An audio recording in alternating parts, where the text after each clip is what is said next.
the match Rybakina's team never saw coming. Rybakina reached the Italian Open final via the most grueling path possible. She defeated a former Roland Garros semifinalist. She defeated a US Open champion. She defeated a seasoned top 10 clay court veteran.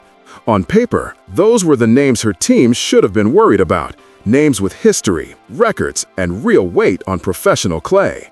But if you ask those in Rybakina's inner circle which match truly cost them sleep, the answer isn't any of those names. The match that worried them most was against a 20-year-old girl from the Philippines, a player who had never won a professional match on clay at this level before stepping foot in Rome. A player who had never defeated a top 50 opponent on the slow surface. A player who, by every conventional metric, wasn't supposed to be in this conversation. And yet, she nearly upended everything. The third-round match between Alex Eala and Rybakina at the Italian Open wasn't supposed to last 3 sets. It wasn't supposed to go to a deciding set tiebreak. It wasn't supposed to be the kind of match that left a finalist's coaching staff quietly uneasy before the semifinals. But all of that happened. And what Eala revealed in her post-match interview after defeating Magdalena Frech, an interview that took place right before she faced Rybakina, explains exactly why she is so dangerous. She said she uses the feeling of exhaustion as a compass.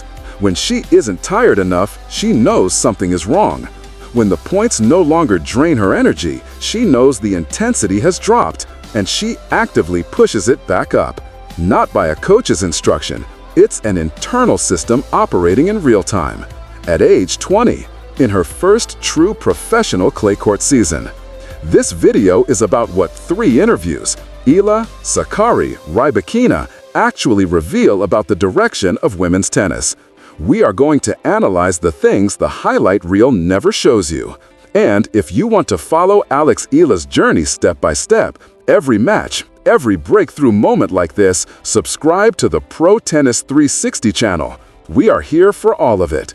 Eala's Exhaustion Compass, a system most professionals never build. The interview took place after a match that almost no one expected to last 3 sets. Alex Eala had just defeated Magdalena Frech, bageling her in the first set, losing the second 4-6, going up a break in the third, losing the break, then turning it back around to close the match. The interviewer asked a very good question. What changed in the final 25 minutes of the match? Eala's answer was unlike any other player would give. Most athletes would talk about tactics, changing serve placement, hitting more to the opponent's backhand, coming to the net more. Eala said something entirely different. She told herself she wasn't tired enough, that she wasn't finishing points in the state of exhaustion she should have been. And she told her team that the intensity had dropped, that she felt it in her body because her body wasn't reacting to the match the way it should have. So she added a little more effort into every single point, and the results followed.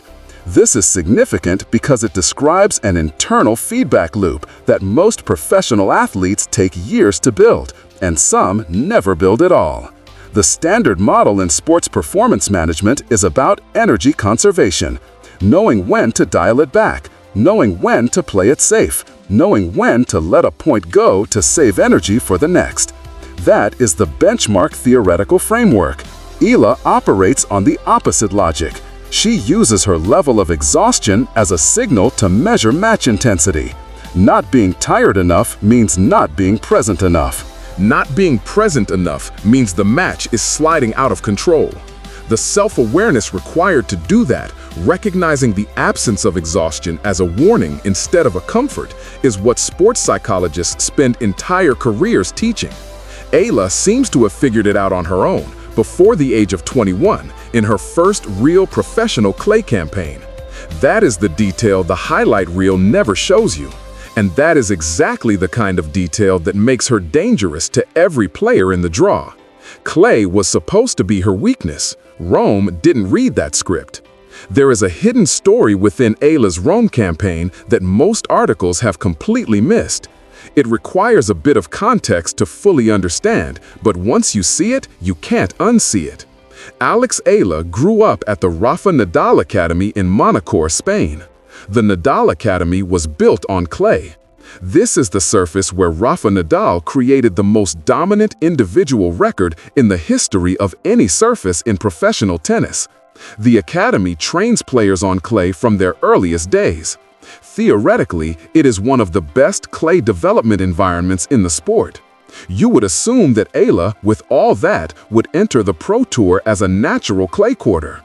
That this surface would feel like home, but that's not what happened. Despite years at the Nadal Academy, despite training on clay since she was a teenager, despite currently working regularly with Tony Nadal himself, Eala arrived in Rome for the 2026 Italian Open with almost no high-level professional match experience on clay. She competed in the 500 in Linz, the 500 in Stuttgart, then straight into WTA 1000s and Roland Garros. In her own words, this is her first true high-level professional clay season.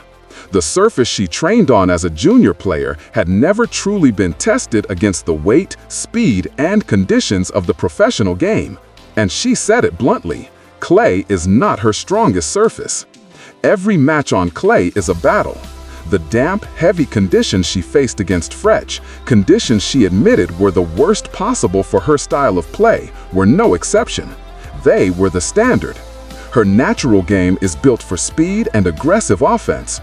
On clay, the ball hangs, rallies are extended, the margin for error narrows, Plan A becomes impossible. And she still won, in straight sets against Fretch, in her first high-level clay campaign as a professional athlete. That is the story no one is telling. The philosophy Sakkari borrowed from Iga to win Maria Sakkari. Maria Sakkari came to the Italian Open carrying a specific burden that those near the top of the rankings know well. The weight of knowing how good you once were, and the quiet question of whether that version of yourself still exists. She has been in the top 10 for 4 consecutive years. She has a Roland Garros semifinal on her resume. She has wins over the best players in the world on the biggest stages in the sport. Yet, when the interviewer asked about her aspirations, drive, and passion, she didn't speak like a veteran resting on her achievements. She spoke like someone who was hungry in the specific way of someone who knows exactly what they are capable of and hasn't made it back there yet. I want to get back to where I was, she said. I'm not happy with where I am. That's my personality. Even when I'm off the court, I don't like doing things halfway. I want to be the best at what I do. That wasn't a press conference answer. That was a person telling the truth about her feelings. But the most revealing moment of her interview came when she talked about clay, specifically about what she worked on after Madrid and where she found the philosophical key that unlocked something she had been missing for years. I felt like I was trying to hit shots that were too risky at times when I shouldn't have, she said. It's something Iga said when she started with her new coach, that she wanted to be a wall, to play extremely solid. I feel like that's what I've been missing for the last few years on clay. Obviously, it's my own version, but it's very similar to what she said. That's something I really have to believe in. This is an extraordinary thing for a professional athlete to say publicly. Sakkari didn't just borrow a concept, she named the source. She credited Iga Swiatek's coaching philosophy, admitted she had adapted it for herself, and said it on camera. That is an honesty about the process that is rare in professional sports. What Sakkari's coach has to remind her every day. There is a detail in Maria Sakkari's Rome interview that deserves more attention than it received. It's a small thing, said almost in passing, but it tells you something vital about the psychological architecture of elite competition. Her coach, Tom, has to remind her of what she has already achieved. Not because she is ungrateful or because she doesn't understand the significance of her career, but because she truly forgets. Not in a clinical sense, but in the way true competitors with a long game nerve forget. Past results are done, filed away, and no longer relevant to the next match. What matters is the gap between where she is and where she wants to be. And that gap, for Sakkari, is always the dominant signal. One thing I have to keep reminding myself, she said, is that what I've achieved in my life is pretty good. And that's something Tom has been telling me, just to keep it in the back of my head, because sometimes I really forget what I've done. She has been top 10 for 4 straight years. She has a Roland Garros semifinal. She has wins over Swiatek, Sabalenka, and almost every big name in the sport. And her coach has to work to make her remember it because her internal compass isn't about what she has done. It's pointed at what she hasn't done yet. She is 30 years old. The interviewer said 30 is still young. She laughed, not with the practiced warmth of someone performing, but with the slight surprise of someone who has spent so long measuring themselves against the youngest version of their ambitions that they occasionally forget the numbers. "Sometimes I don't use my experience," she said. "I feel like I'm a young player in that mindset. I still have time." That last sentence, "I still have time," is the one that lingers longest. Because it wasn't said with desperation. It was said with the particular calm of someone who has learned to coexist with the gap between where they are and where they want to go. Rybakina's personal stringer and the marginal gains. No one reports. Elena Rybakina travels with a personal stringer, not a tournament stringer assigned by the organizers. Her own person working specifically with her and a select few other players, present at every match, in every condition, with every adjustable variable accounted for. When the interviewer asked about it at the post-match press conference in Rome, Rybakina's answer was more detailed than the question deserved, and that detail is where the real story lies. "It's definitely better when one person strings for you," she said. "He also suggests some things that I can adjust depending on the conditions, and also monitors the state of the rackets to see if I need to change anything." This is what marginal gains look like in professional tennis at the highest level. String tension affects feel, it affects spin production, and string tension is impacted by temperature, humidity, altitude, and the specific clay surface being played on. Rome's red clay plays differently than Madrid's red clay, differently than Roland Garros, and differently than every other clay court on the circuit. A stringer who knows a player's game, who has tracked that player's preferences across dozens of tournaments, understanding the relationship between conditions and settings, provides a form of consistency that tournament stringers, no matter how talented, cannot replicate. The Foro Italico in May has a specific humidity profile. The balls get heavier as the match progresses. The bounce changes as the day gets longer. Rybakina's rackets are adjusted with all of that in mind, daily, by someone whose entire professional focus is ensuring those rackets feel exactly the way she needs them to feel. Almost no tennis articles mention this. Highlights never show it. Broadcast graphics don't track it. But it's part of the reason why her ball feels different in Rome than anywhere else. More precise, better controlled, more finely calibrated to the specific demands of a specific surface in a specific week. Rybakina rejects a psychological edge because it's untrue. There is a specific type of athlete who handles the pressure of the biggest moments, not by inflating their confidence, but by refusing to accept inaccurate narratives, even when those narratives favor them. Elena Rybakina is of that type. The moment came near the end of her pre-final press conference in Rome. The interviewer, trying to provide a helpful framework for the upcoming match against Sabalenka, noted that Rybakina had never lost a final to her opponent. It was a logical observation, the kind of statistic that preview articles and sports broadcasts trade in because they provide narrative structure and psychological positioning. Most players would take it, most would nod, say something measured about respecting the opponent while acknowledging the stat, and move on. Rybakina didn't take it. "Actually, I don't think about this stat," she said, "because I lost in Australia, so I think, not this year, but yes." She had lost a final to Sabalenka. She remembered it, and she corrected the record, calmly, without drama, without apology, with the quiet precision of someone who doesn't deal in comfortable fictions, even comfortable fictions about herself. This matters because psychological management in elite sports competition operates largely on narrative. Players build mental frameworks that allow them to step into high-pressure situations with confidence. Rybakina rejected hers because it was inaccurate. She chose the less comfortable truth over the more comfortable story, and she did it publicly, on camera, with no visible sense that she was giving anything up. That level of mental clarity, the willingness to reject a psychological advantage based on a false premise, is exactly what separates her from almost everyone else currently chasing the #1 ranking. the logistics complaint Rybakina voiced and no one else dared to. There is a moment in elite sports when an athlete says something in a press conference that is so obviously true and so rarely said directly that it takes a second to fully register. Elena Rybakina had such a moment in Rome. She was asked about preparing for the final, what she would do between the late finish of the semifinal and the early start of the final the next day. Her answer was careful, measured, and unusually honest. She acknowledged that playing a late semifinal the night before an early final was a real competitive disadvantage. She named it directly: waking up hours earlier, the body not fully recovered, the desynchronization between what the competition requires and what the schedule allows. "It's a bit difficult," she said.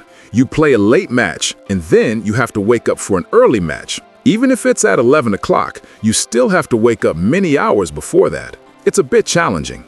Then she added, "No excuses, just logistics." That phrase, "no excuses, just logistics," is the key. She wasn't complaining. She wasn't building a narrative to use later if she lost. She was simply describing a factual competitive asymmetry created by the schedule, naming it accurately, and then immediately separating the acknowledgement of the problem from any suggestion that it would affect her performance or her responsibility for the result. Most athletes don't say this publicly. The convention in professional sports is to project total equanimity about conditions, to never suggest that anything external influences the outcome. Rybakina does the opposite. She names the condition. She assesses it accurately. She refuses to either minimize or weaponize it. And then she moves on. That is a kind of psychological honesty that is rare at any level of professional sport. 3 players, 1 tournament, 1 question about the direction of tennis. The 2026 Italian Open in Rome produced a specific slice of women's tennis worth preserving.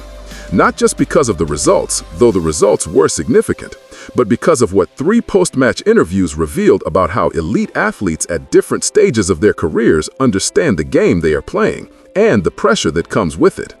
Alex Eala, 20 years old, in her first true high-level professional clay campaign, uses exhaustion as a performance compass, borrowing no one's playbook because she is still writing her own. She says every match at this level feels like life and death, and she means that in the most constructive sense possible. Not drama, not pressure, presence. Every point has a cost. When it stops having a cost, she knows something is wrong. Maria Sakkari, 30 years old, 4 years in the top 10, a Roland Garros semifinal behind her, is currently borrowing Iga Swiatek's coaching philosophy, the instruction to be a wall, and making it her own. Running on hunger, needing her coach to remind her of what she's accomplished because her internal compass only points forward. Still saying, "I still have time," with the calm of someone who truly believes it. Elena Rybakina, somewhere between those 2 positions, established enough to know her game deeply, ambitious enough to chase the #1 ranking, honest enough to reject flattering stats that aren't true, and acknowledge scheduling disadvantages without making excuses. Traveling with her own stringer, adjusting rackets daily for temperature and humidity. 3 players, 3 completely different relationships with the game, 3 completely different internal architectures, and 1 tournament that put all 3 in adjacent press conference chairs where, if you listened carefully, they told you everything. Eala isn't here to be a story. She's here to win. Sakkari is playing a borrowed philosophy and running on real hunger.